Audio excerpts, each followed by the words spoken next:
लजपाल ते पाक दरूद चा पढ़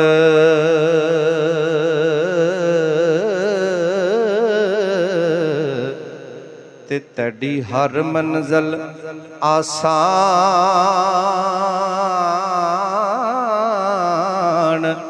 होसी।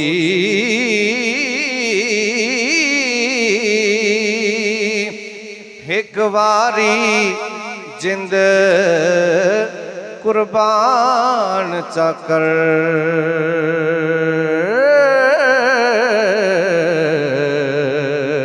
ते तड़े अगे ए जग कुर्बान होसी। जे लजपाल सोने दा इत्थे अदब की तोई ते ताराजी रब रहमान होसी।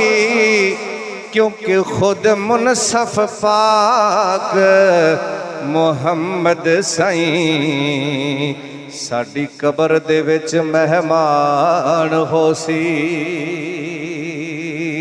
क्योंकि खुद मुनसफ पाक मुहम्मद साईं साडी कबर दे विच मेहमान होसी।